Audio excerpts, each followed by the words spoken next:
साक्षात् परं ब्रह्म तस्मै श्री गुरुवे नमः। माता मोरी जानकी पिता हमारे राम,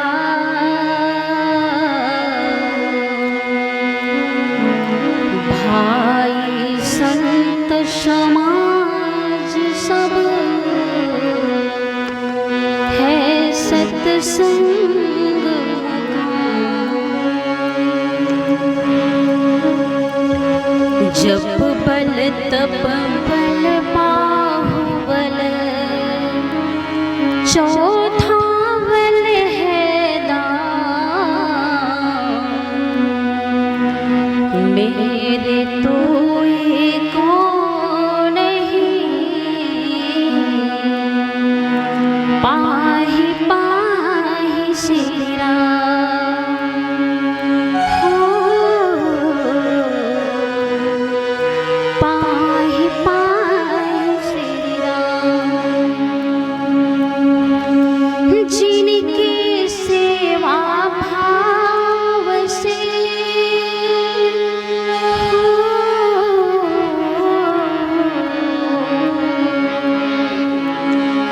जिनकी सेवा भाव से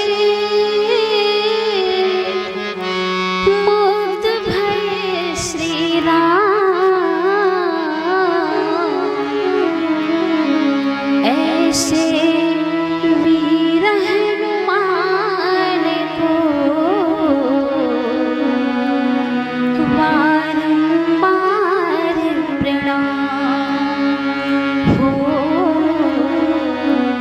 बारंबार प्रणाम। गुरु के वचन सुनते करे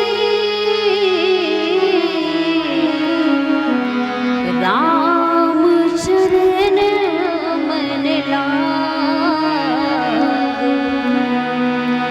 रघुपति जस गावत फिरऊ छन छन नवय अनुराग।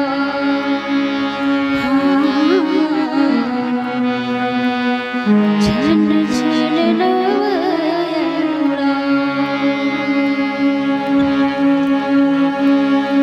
कर जोरी बिनती करो हे अंजनी सुत हनुमान।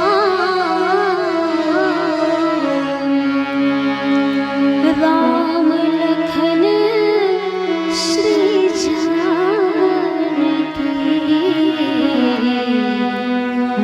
मान करो कल्याण। आन करो कल्याण। आनंदी के पास नहीं है भाषा भाव का ज्ञान।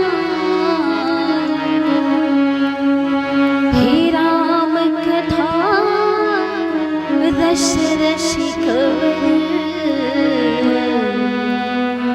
आन करो कल्याण। आन करो कल्याण। आन करो कल्याण।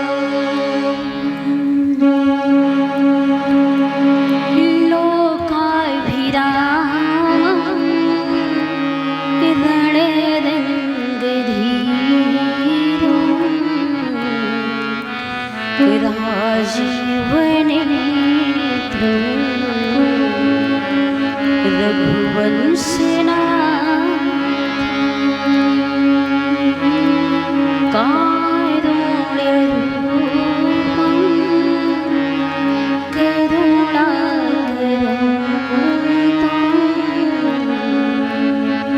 श्रीरामचन्द्रं शरणं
श्रीरामदूतं शरणं प्रपद्ये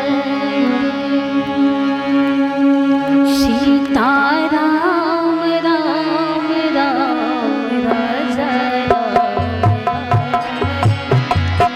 सीताराम राम राम राजा राम राम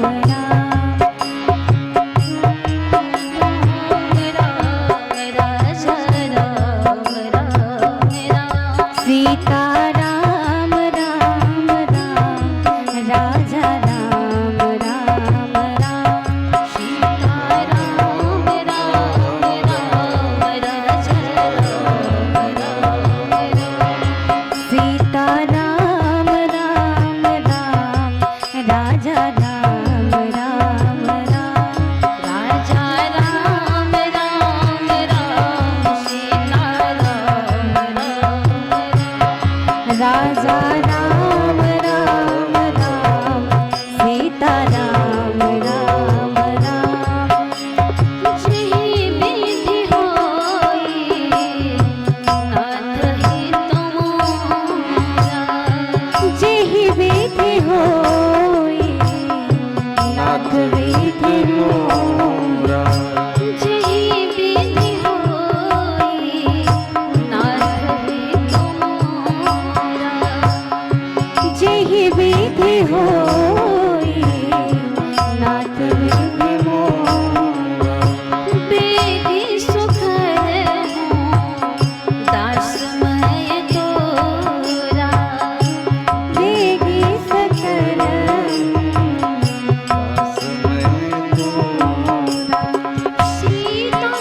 सीताराम शरण रति मोरे ओ सीताराम चरण रति मोरे अनुदिन बढ़ाओ अनुग्रह दो हो अनुदिन बढ़ाओ अनुग्रह तो अनुदिन बढ़ाओ अनुग्रह तोरे हो अनुदिन बढ़ाओ अनुग्रह तोरे सीताराम राम राम राजा राम राम राम सीताराम राम राम राजा राम राम सीताराम राम राम राजा राम राम सीताराम राम राम राजा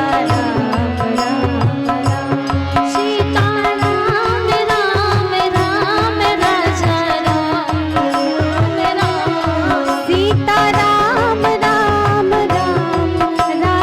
राम राम राजा राम राम राजा राम राम सीताराम ओ राजा राम राम राम सीताराम राम राम सीताराम राम राम सीताराम राम राम सीताराम राम राम राजा राम राम राजा राम राम राम सीताराम राम राम राजा राम राम राम सीताराम राम सीताराम राम राम राजा राम राम राम सीताराम राम राम राजा राम राम राजा राम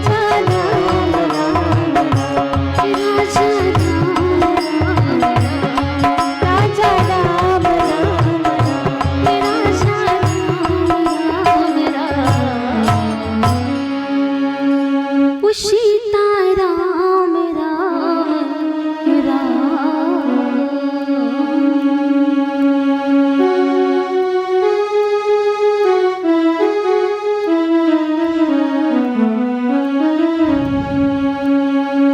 आज श्री रामचरितमानस की जो कथा चल रही है आप सबके बीच में, आज कथा का तृतीय दिवस है।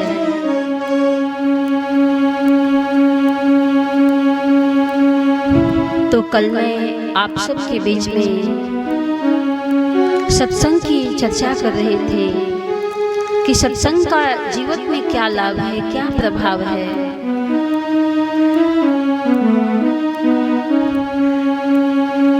प्यारे बंधु सज्जनों,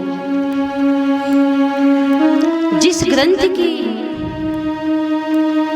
कथा चल रही है, रामचरितमानस का जो ये महायज्ञ हो रहा है, इस ग्रंथ की महिमा क्या है, इस कथा का प्रभाव क्या है।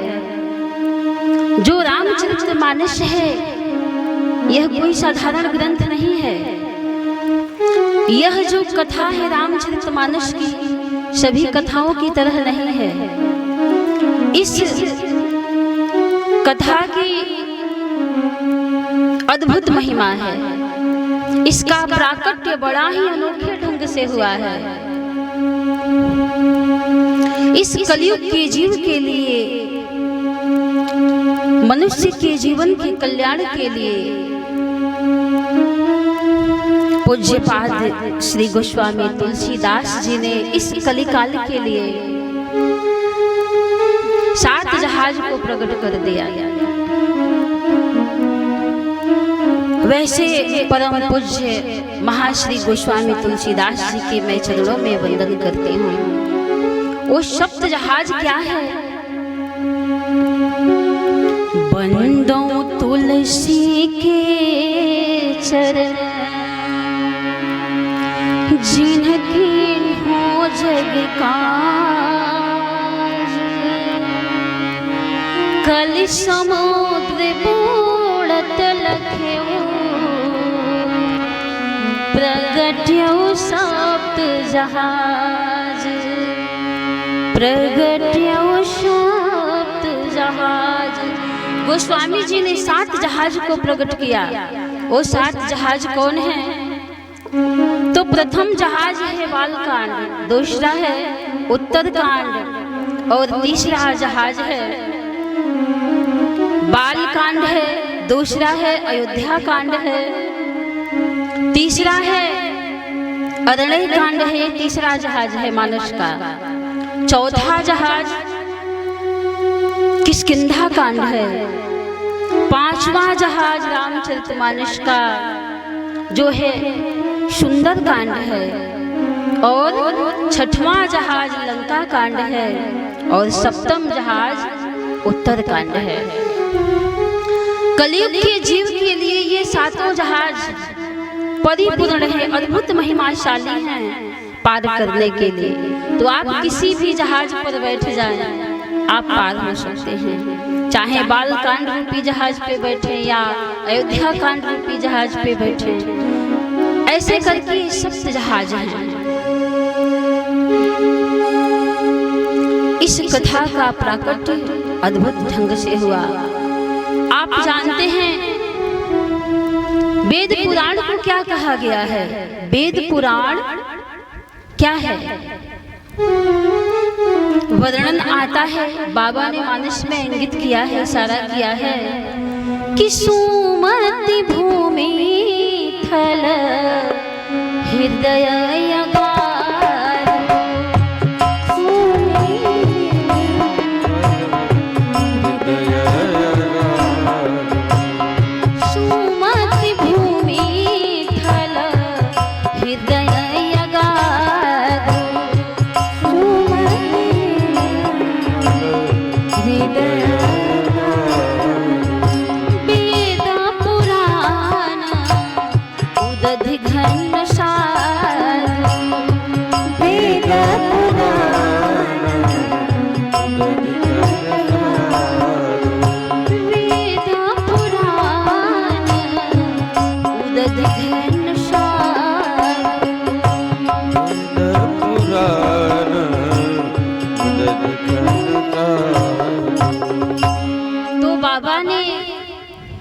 वेद पुराण को समुद्र बताया है। जैसे हम समुद्र के पास पहुंचकर उसमें स्नान पान नहीं कर सकते हैं, उसका लाभ नहीं ले सकते हैं, ठीक उसी प्रकार से वेद की कथाएं हैं, उसमें हम पार नहीं पा सकते हैं, उसका लाभ नहीं ले सकते हैं। आप जानते हैं कि समुद्र का जो जल होता है वह कितना खारा होता है। पीने के लिए शुद्ध मीठा जल चाहिए, तो वह जल समुद्र का शुद्ध कैसे होता है कि जब समुद्र का जल 5 मंडलों से शुद्ध होकर के आता है इस धराधाम पर, तो वह पीने लायक होता है। तो समुद्र का जल पहले किस मंडल में जाता है शुद्ध होने के लिए, जरा आप ध्यान देंगे इस प्रसंग पर कि मानस की जो कथा है कोई साधारण कथा नहीं है। तो समुद्र का जल पहले कहाँ जाता है रिफाइन होने के लिए, शुद्ध होने के लिए, तो सूर्य मंडल में जाता है और वहां से शुद्ध हो करके वह जल आता है कहाँ, तो चंद्र मंडल में आता है। और चंद्र मंडल से समुद्र का जल शुद्ध होकर के कहाँ आता है, तो वायुमंडल में आता है। और वायुमंडल से वह जल शुद्ध होकर के कहाँ आता है, तो मेघ मंडल में आता है। और मेघ मंडल से वह जल शुद्ध होकर के तब वह इस धराधाम पर भूमंडल पर आता है, तब वह मानव के लिए मंगलकारी और कल्याणकारी वह जल होता है। तब हम उसमें स्नान पान कर पाते हैं। सज्जनों, ठीक उसी प्रकार से जो वेद पुराण की कथा है वह क्या है, तो समुद्र के समान है। तो जिस प्रकार से वेद की कथाएं कैसे पहले आई, जैसे कि समुद्र का जल पहले 5 मंडल से शुद्ध होकर के धराधाम पर आया, ठीक उसी प्रकार से श्री रामचंद्र भगवान की कथा भी 5 मंडलों से होकर के आई। वह 5 मंडल हम मानस में ही दर्शन करें। मानस में बाबा ने दर्शन कराया है शंभु की चरित सुहावा, शंभु की चरित सुहावा, बहुरी कृपा करे तुम ही सुनावा, बहुरी कृपा करे तुम ही सुनावा, बहुरी कृपा करे तुम ही सुनावा, बहुरी कृपा करे तुम ही सुनावा। सोई शिवकार भुसुंडी दीन्हा, सोई शिवकार भुसुंडी दीन्हा, राम भगत अधिकारी छीन्हा, राम भगत अधिकारी छीन्हा, तेहि सन जाग बलिक पुण्य पावा, यही सन जाना भगत पुण्य पावा, तिन्ह पुण्य भरत ध्वज प्रति गावा, जिन पुण्य भरा ध्वज पुण्य गावा, तिन्ह पुण्य भरत ध्वज प्रति गावा, जिन पुण्य भरा ध्वज पुण्य गावा, ते श्रोता बके ता समशीला, रे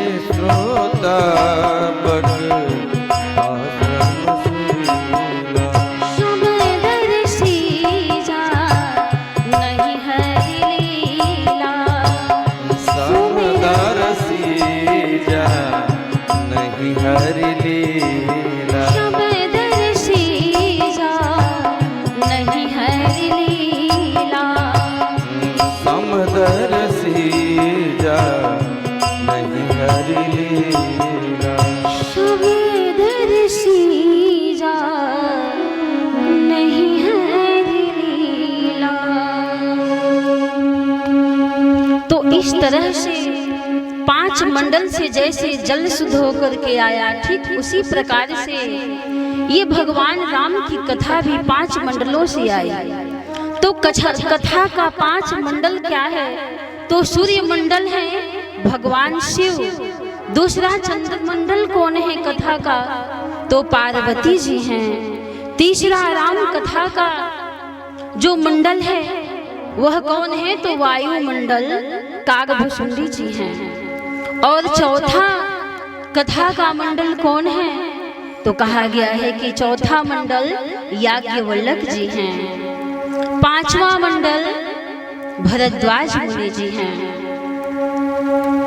इस तरह से रामचरितमानस में 5 मंडल है। रामचरितमानस का नाम ये रामचरितमानस क्यों रखा गया और नाम क्यों नहीं रखा गया? सज्जनों, इसलिए रामचरितमानस रखा गया क्योंकि ये जो कथा है शिव जी के मानस से निकली हुई है। वर्णन आता है कि रची महेश निज और मानस रची महेश निज मानस राखा। रची महेश निज मानस राखा। रची महेश निज मानस राखा। पाई सुसमय शिवासन भाखा। पाई सुसमय शिवासन भाखा। ताते रामचरित मानस आते रामचरित मानस धरे नाम हेरी हरषि। हरे ओ राम हिय धरे नाम हेरी हरषि। हरे ओ नाम हिय तो इसलिए रामचरितमानस नाम पड़ा क्योंकि यह जो कथा है शिव जी के मानस से निकली हुई है। उनके मानस हृदय से यह कथा मुख से होकर के प्रकट होती है पार्वती जी के माध्यम से। एक कथा के माध्यम बनी। किसी जिज्ञासु ने प्रश्न किया कि क्या गोस्वामी जी को कोई और नाम नहीं मिला? इस कथा को सरोवर क्यों बना दिए? सरोवर क्यों बनाए? सज्जनों, जैसे सरोवर में जाने के लिए कोई नियम नहीं है, कोई कानून नहीं है, कोई पाबंदी नहीं है। जब चाहे आप जाकर के स्नान पान कर सकते हैं, लाभ ले सकते हैं। उसी प्रकार से गोस्वामी जी ने यह सोच करके इस ग्रंथ को सरोवर बना दिया कि आप इसमें आए, स्नान पान करें। इसमें कोई विधि विधान नहीं है, कोई नियम नहीं है, कोई प्रतिबंध नहीं है कि आपको इस टाइम पे आना है, इस टाइम पे पढ़ना है, इस टाइम पे सुनना है। इसको कोई प्रयोगशाला, धर्मशाला ऐसा करके कोई नाम नहीं लिखे, गौशाला नहीं बनाया। इसको सरोवर बनाते हैं कि सरोवर में जब चाहे आप स्नान करते हैं। तो मानस से और मानस सरोवर से बड़ी ही सुंदर तुलना की गई है। प्यारे बंधु, कैलाश पर्वत पर मानस सरोवर है और रामचरितमानस से तुलना की गई है। वो कैसे? कहा गया है कि उस सरोवर में यदि स्नान पान करते हैं तो डूबने का भय है, खतरा है, और इस सरोवर में डूबते हैं तो कोई भय और खतरा नहीं है जाने का, डूबने का। वर्णन आता है एक पद में कि यहाँ 9 रस है, रस एक वहाँ, वहाँ पानी है, संत की बानी नहीं। यहाँ 9 रस है, रस एक वहाँ, वहाँ पानी है संत की बानी नहीं। तन का मल धोया करे उसमें, मन का मल तो धुलता है यही। उस रामचरित मानस से उस मानस की तुलना है कहीं। अरे वहाँ डूबता जो मर जाता वहीं, वहाँ डूबता जो मर जाता वहीं, यहाँ डूबता जो तर जाता है। ये ग्रंथ सबको तारने वाली है, यह कथा सबको भवसागर से पार करने वाली। ऐसी कथा की महिमा मानस में बाबा ने कहा है। यह ग्रंथ किसी ने कहा कि इतने रामायण लिखे गए थे, लेकिन बाबा को क्या पड़ी थी कि रामचरितमानस को लिख दिए। आप जानते हैं कि जितनी भी रामायण है, रामायण शतकोटि अपारा, बहुत से रामायण लिखे गए, तो बाबा को क्या पड़ा था कि फिर रामचरितमानस को लिख दिए। लेकिन सज्जनों, आप जानते हैं कि वेद शास्त्र पुराण, अरे जो इसकी उद्भट विद्वान होंगे वही पढ़ सकते हैं। हम जैसे कम बुद्धि वाले या जो कम पढ़े लिखे लोग हैं, वो संस्कृत में लिखे हुए श्लोकों का क्या अर्थ समझ पाएंगे। बाबा को यह पीड़ा होती है कि कुछ हम ऐसा लिखें कि जो कम पढ़े लिखे लोग भी इसे पढ़ सके, जीवन में उतार सके, इसका लाभ ले सके।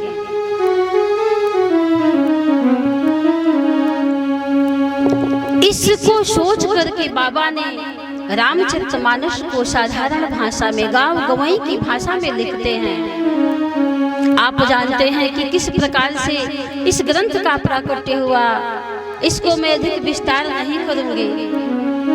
शंकर भगवान का यह प्रसाद है, शंभु प्रसाद, अरे सुमति ही अहोलस।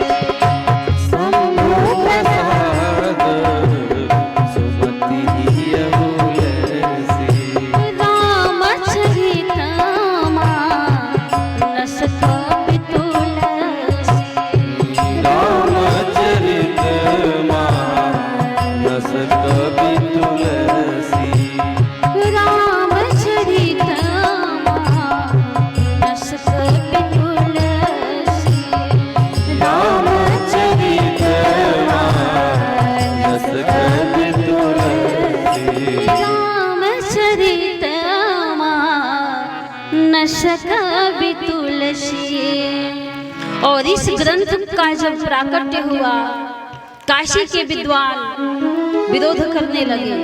गोस्वामी जी में और काशी के विद्वानों में विचारों का संघर्ष चलने लगा कि बाबा आपने रामचरितमानस हिंदी में लिख करके कुछ अच्छा काम आपने नहीं किया है, क्योंकि जो संस्कृत है वह देव भाषा है, सब भाषाओं की जननी है, मूल है, और आपने मूल को ही धूल में मिला रहे हैं। बाबा ने कहा कि मैं मानता हूं कि संस्कृत जो है देववाणी है, देव भाषा है, वह मूल है, लेकिन उससे कितने लोग लाभ उठा पाते हैं। भाषा शाखा है सही, संस्कृत है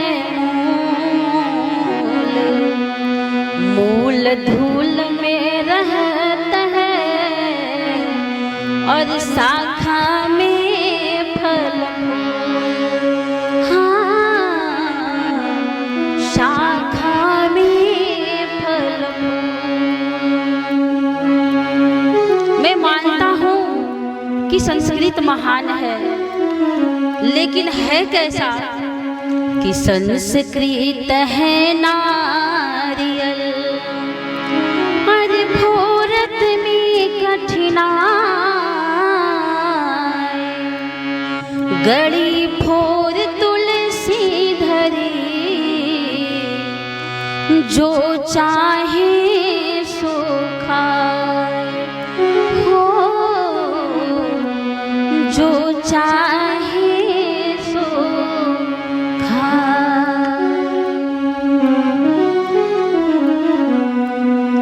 वो संस्कृत महान है, इसे मैं जानता हूँ, लेकिन कितने लोग लाभ लेंगे। बाबा का यह उद्देश्य था,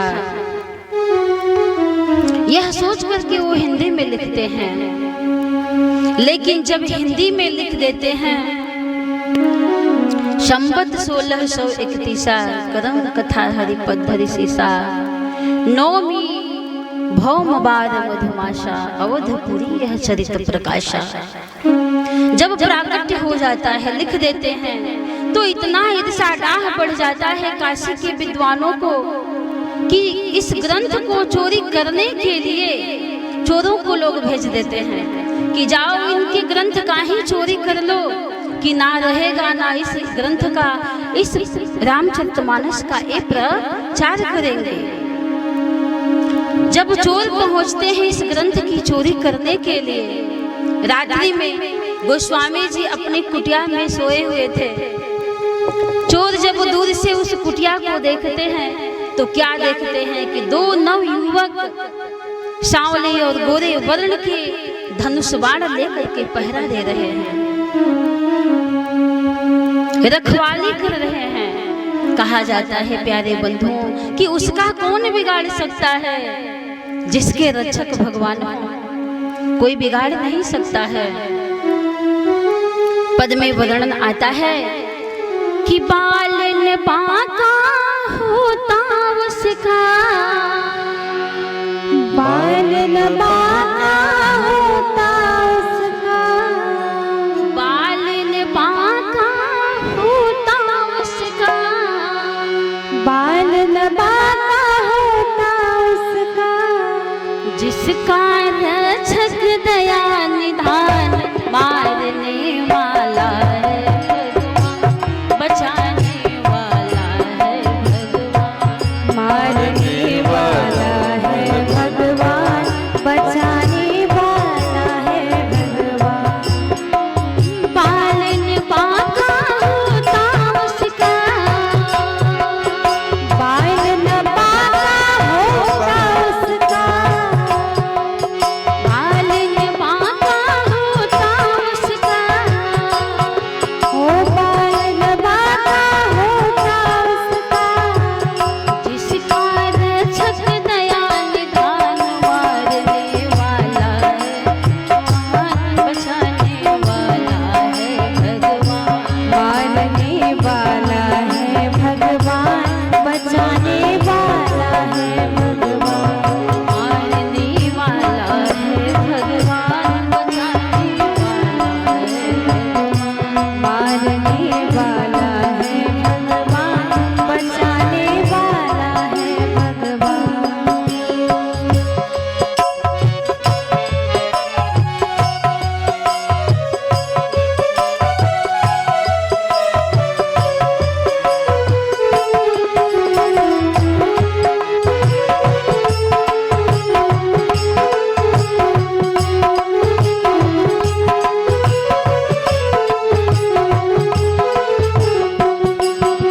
और वर्णन आता है कि भगवान की जो कृपा है, जो उनकी दया है, सब पर रहती है।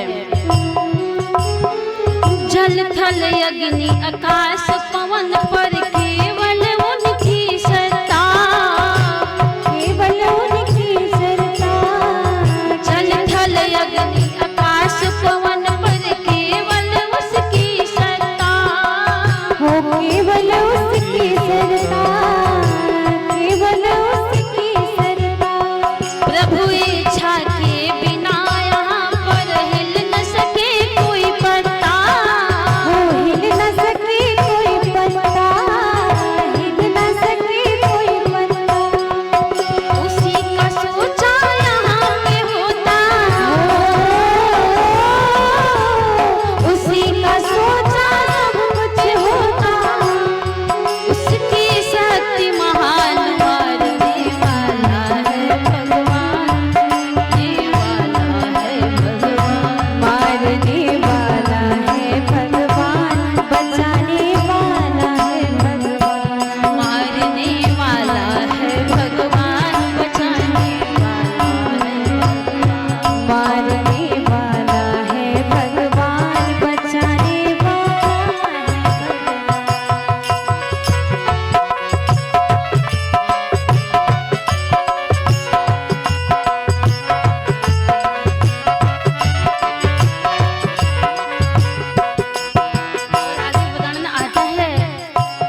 भगवान, बचाने वाला है भगवान। तो श्री गोस्वामी तुलसीदास जी के ग्रंथों की ये चोरी करने चोर पहुंचे, लेकिन रक्षा कौन किया? तो मेरे भगवान राम रक्षा करते हैं।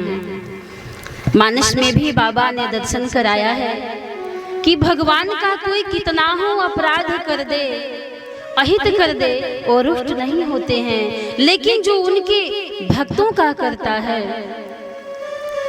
वो सहन नहीं कर पाते हैं। दर्शन मिलता है, सुनो सुरेश रघुनाथ सुभाव, निज अपराध रिसाई न खाओ। निज अपराध सहाय न खाओ। जो अपराध भगत कर करे, जो अपराध भगत कर करनी। जो अपराध भगत कर करे, जो अपराध भगत कर करनी। हरि राम रोष पावक सोझरे, राम रोष पावक सोझरे। राम रोष पावक सोझरे। तो इस प्रकार से ग्रंथ की रक्षा हुई।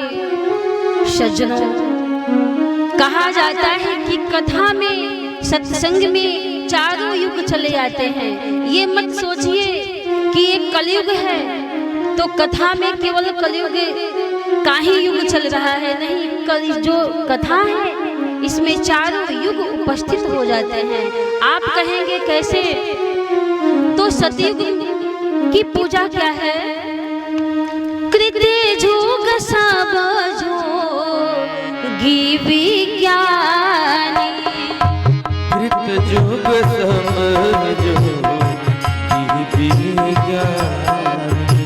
करि हर ध्यान तरहि भव प्राण, कर हर भाव करहि भवानी। करि हर ध्यान तरहि भव प्राण। कर हर ध्यान करहि भवानी। तो जो कृतयुग की पूजा है क्या है? वह ध्यान है, साधना है।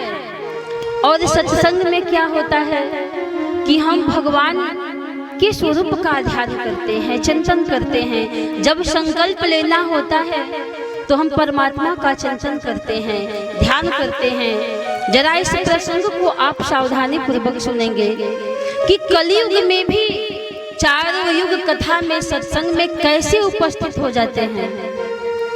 विचार करना होगा।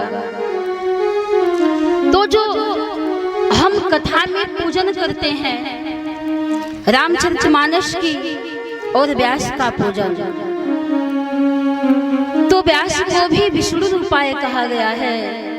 और रामचरित जो मानस ग्रंथ है वह तो साक्षात भगवान श्री राम का ही विग्रह है। भगवान शरीर का यह, भगवान राम का यह स्वयं शरीर है। वांग्मय भगवान का रूप है। तो सतयुग में क्या है? करि हरि ध्यान तरहि भव प्राणी। तो हम ध्यान करते हैं, परमात्मा का संकल्प लेते हैं। और द्वापर में क्या कहा गया? द्वापर की पूजा है, द्वापर करी रघुपति पद पूजा। द्वापर करे रघुपति पद पूजा। नर भव तरहि उपायन दूजा। नर भव तरहि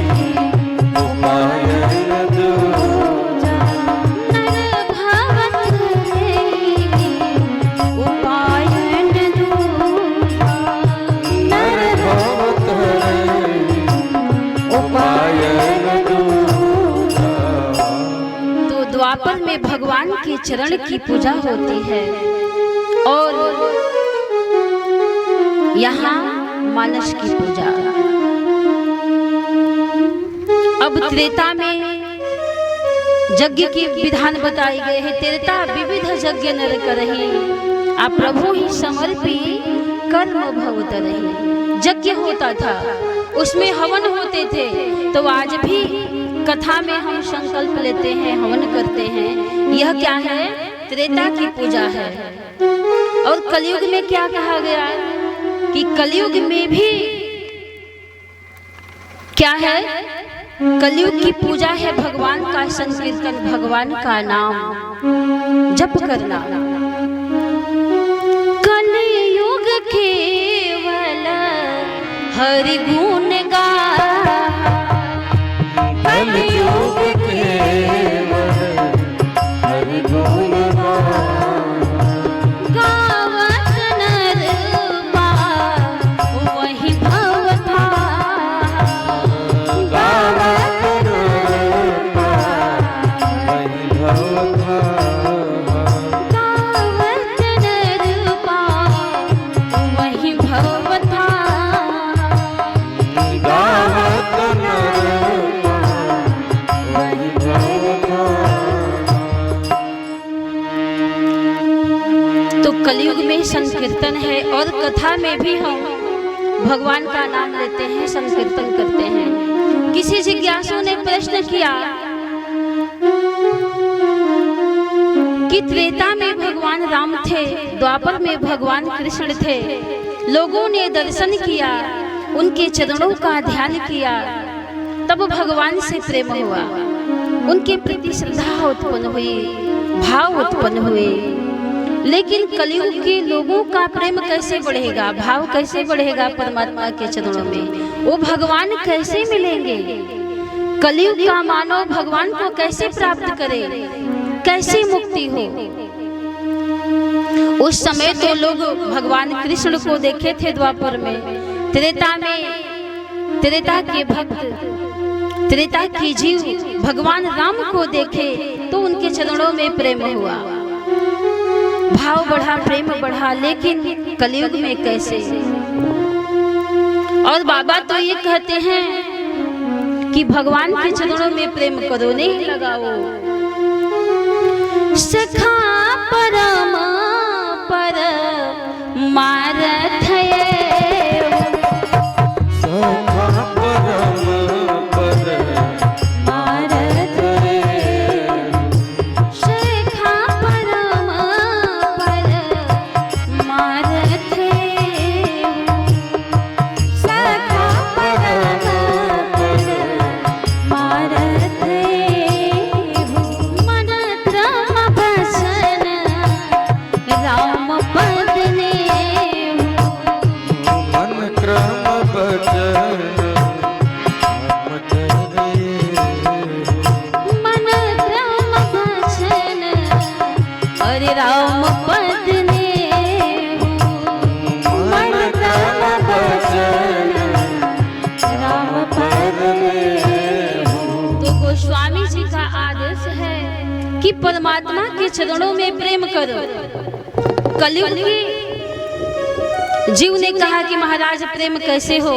उस समय लोग देखे थे भगवान को। गिद्धराज जटायु ने देखा, सबरी देखी, भक्त विभीषण जी भी देखे, और जितने भी भक्त थे दर्शन किए।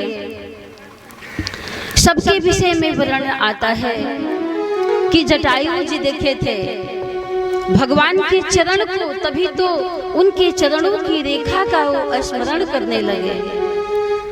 जब उनका पंख कट गया था रावण के कृपाण से, तलवार से, तो उस समय पक्षीराज गिद्धराज जटायु जी भगवान के चरणों में जो 48 रेखाएं हैं, चरण चिन्ह हैं, उसका स्मरण कौन कर रहे हैं? तो भक्तराज जटायु जी कर रहे हैं। दोनों चरणों को मिलाकर के 48 रेखाएं हैं भगवान के चरणों में। उसका स्मरण कर रहे हैं जटायु जी। अरे आगे परा गीधपति देखा, आगे परा गीधपति देखा, अश्विरत राम चरण जिन रेखा, सुमिरत राम चरण चिन्ह रेखा, सुमिरत राम चरण जिन रेखा। सुमिरत राम चरण चिन्ह रेखा। तो एक जटायु जी हैं, चरणों की रेखाओं का स्मरण करने वाले, सुमिरन करने वाले, और उसी रेखाओं का चिंतन ध्यान श्री जानकी जी भी कर रही हैं। कहाँ? तो अशोक वाटिका में अशोक वृक्ष के नीचे बैठ करके। तो उस समय तो लोग देखे थे क्या कर रही हैं कि निज पद नयन दिए मन, राम पद कमल परम दुखी भाव पवन सुत, देखि जानकी दीन, देखि जानकी दीन। निज पद नयन दिए मन, राम पद कमल लेन। ये सीता जी भी स्मरण कर रही हैं, और भक्तराज विभीषण जी जिन पायन के पादुकन भरत रहे मन लाय, ते पदयाज बेलोकी इन्ह नयन नाय बजाय, इन्ह नयन नाय बजाय, हे राम इन्ह नयन नाय बजाय। तो ये लोग चरणों की रेखाओं का स्मरण कर रहे हैं। तो आप पूछेंगे चरण और आचरण, द्वापर में त्रेता में भगवान के चरणों का स्मरण किया गया, लेकिन कलयुग में भगवान के आचरण का, भगवान के लीलाओं का, उनके कीर्ति का, उनके यश का हम सुमिरन करके, चिंतन करके, गायन करके इस भवसागर से पार जा सकते हैं। हमारा कल्याण उद्धार हो सकता है। तो भगवान की जो कथा है प्यारे, यह बड़ी कथा अद्भुत है। आप जानते हैं जहाँ भगवान की कथा होती है राम जी की, हमारे जो हनुमान जी हैं बड़े ये राम कथा के रसिया हैं, राम कथा सुनबे को रसिया हैं संत श्री हनुमंत लाल जी। जहाँ भी भगवान की कथा होती है वो पहुँच जाते हैं। कहा गया है कि राम कथा जहाँ कोई कहे, तह तह पवन कुमार, अंजल कर सिर धर सुनत, बहत नयन जलधार, बहत नयन जलधार। यत्र यत्र रघुनाथ कीर्तनम तत्र तत्र कृतमस्तकांजलिं, बाष्पवारि परिपूर्णलोचनम, मारुति नमत राक्षसांतकम्। जहाँ भी भगवान की कथा हो ये पहुँच जाते हैं। इसके संदर्भ में मुझे एक कथा याद आ रही है। वह घटना है कहाँ की? वो घटना राजस्थान की है। एक बड़े ही भाव श्रद्धालु, भावपूर्ण कथा कहने वाले, गावत रामचरित मृदुवानी, ऐसे कथावाचक, ऐसे कथा के आचार्य मदन मोहन मिश्र जी थे। उनका एक भाव था, एक नियम था कि जब भी वो कथा कहने बैठते थे तो एक चौकी पे अलग से लाल कपड़ा बिछा करके आसन लगवाते थे कि यहाँ आकर के हनुमान जी विराजमान होंगे। क्योंकि वो कहा गया है कि जहाँ भगवान की कथा होती है ये जरूर पहुँचते हैं। ध्यान देंगे जरा आप, ये पहुँचते हैं। तो उनका यह भाव था कि हनुमान जी कहीं भी कथा होती है, और यह सत्य है मेरे भाइयों, जहाँ मेरे राम की कथा होती है, किसी भी रूप में कोई पहुँचे या न पहुँचे, मेरे हनुमान जी अवश्य पहुँच जाते हैं। किसी भी रूप को धारण कर लेंगे, आ जाते हैं वहाँ पे। तो आसन लग गया, और प्रतिदिन का उनका यह कार्यक्रम था, नियम था कि कहते थे कि आइए बजरंग बली हनुमान जी महाराज आकर विराजमान होइए, आसन को आप ग्रहण करें। कुछ लोग यह देख करके बड़े अचंभित होते थे कि क्या सचमुच में इनके हनुमान जी आके बैठते हैं, कि क्या ये ऐसे ही बुलाते रहते हैं प्रतिदिन। एक दिन परीक्षा ही इनकी हो जाए कि क्या इनके सचमुच में भगवान आते हैं कथा में।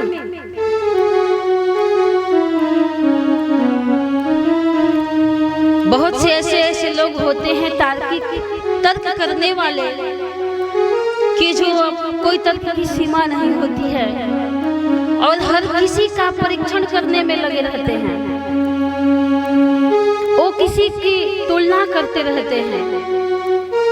कथा में भी यदि आएंगे तर्क करने वाले तो पहले वह तर्क ही करेंगे। तो तीन प्रकार के श्रोता होते हैं। एक श्रोता होते हैं, जरा ध्यान दीजिएगा, एक श्रोता होते हैं, एक श्रोता होते हैं और एक श्रोता होते हैं।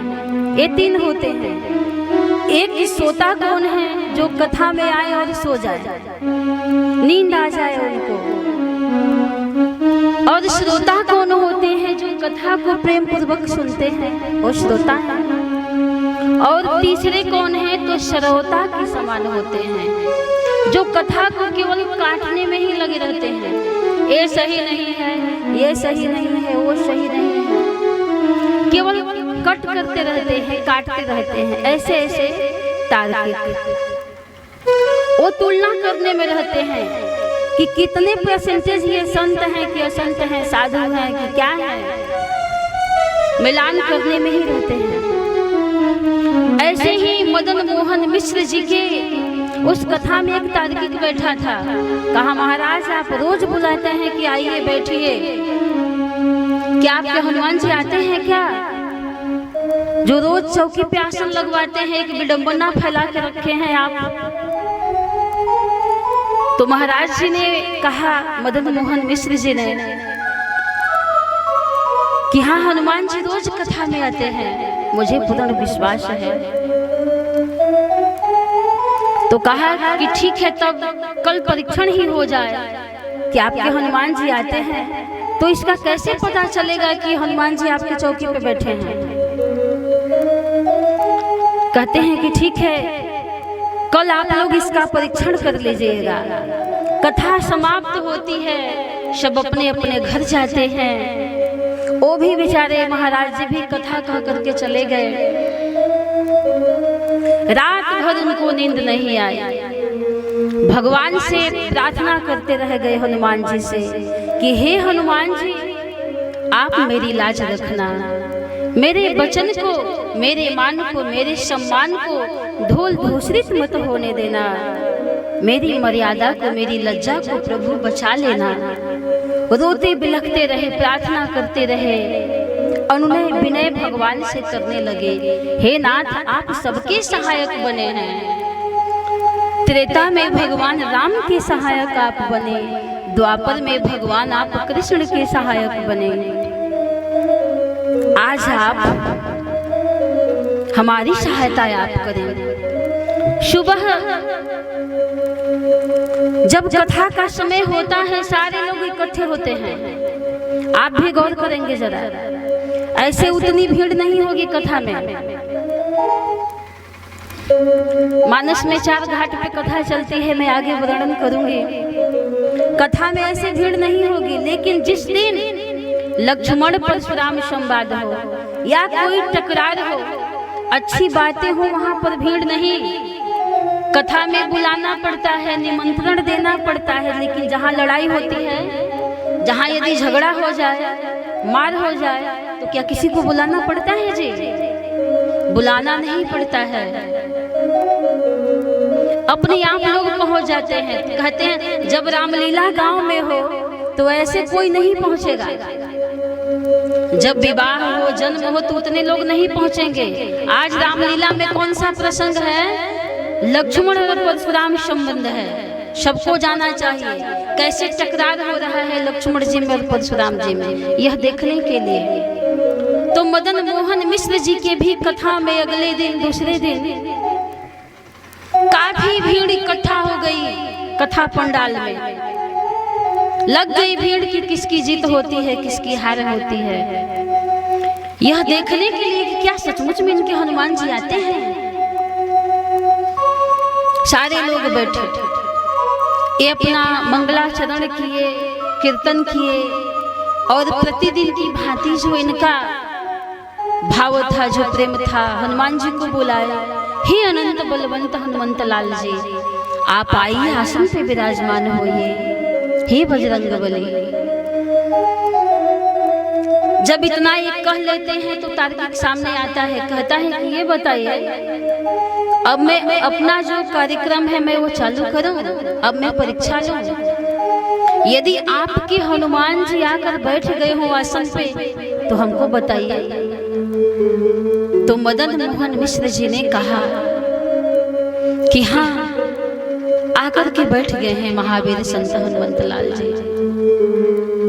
उनको विश्वास था कि भक्त की लाज रखने के लिए, अरे संसार वाले आए या ना आए, कोई आए मेरे पास या ना आए, वह भक्त की भगवान परमात्मा जरूर सुनता है, वो जरूर आएंगे मेरी लाज को रखने के लिए।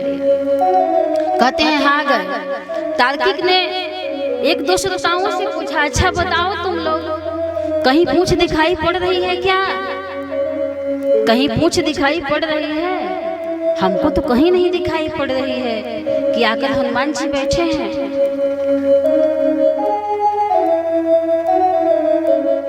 प्रार्थना करते हैं कि हे नाथ, सबके आप सहायक हैं, हमारे भी सहायक बने।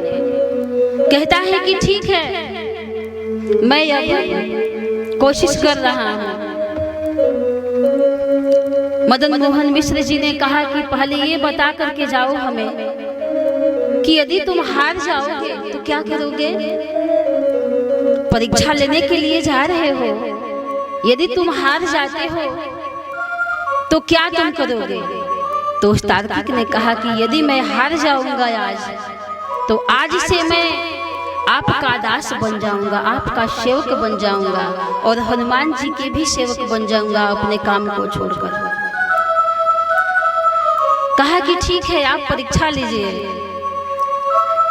जाकर के वह तार्किक उठाने लगता है, चौकी को जाकर के ऐसे पकड़ा, लेकिन बाहर प्रभु की माया, भगवान ने, संत हनुमंत लाल जी ने उनकी इस प्रार्थना को सुन लिए। मदन मोहन मिश्र जी की जो वो प्रार्थना किए थे, क्या किए थे, उसमें वर्णन आता है कि आपके बल को नहीं जानत, हे हनुमंत लाल जी, आपके बल को नहीं जानत, आप महाबल भारी हैं। त्रेता में राम के सहाय भये, त्रेता में राम के सहायक भये, द्वापर में कृष्ण के सहाय हैं। आज हमारी लाज रखो, आज हमारी लाज रखो, मन में पीड़ा अति भारी है, मन में पीड़ा अति भारी है। आन विराजो इस चौकी पर, हंसी बेका दे दो अब गारी है। हे बजरंग बली, आप मेरी लाज को रखो। इस प्रार्थना को हनुमान जी सुन लिए थे और चौकी पे विराजमान थे, और वह तार्किक अपना बल लगाने लगा उठाने के लिए, लेकिन चौकी टस से मस नहीं हुई। अनंत बलवंत संत हनुमंत लाल जी विराजमान हो गए थे, चौकी हिली ही नहीं। ऐसी ये बलशाली है, कौन हिला सकता है। अरे बाली समय रवि भक्ष लियो, तब तीनों लोक भयो अंधियारो। बाली समय रवि भक्ष लियो, तब तीनों लोक भयो अंधियारो। देवन आनी करी विनती, तब छाड़ी दियो रवि कष्ट निवारो।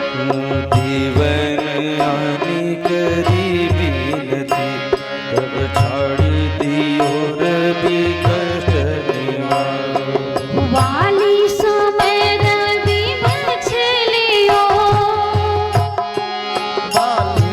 बाली समय रवि भक्ष लियो, तब तीनों लोक भयो अंधियारो। तब तीनों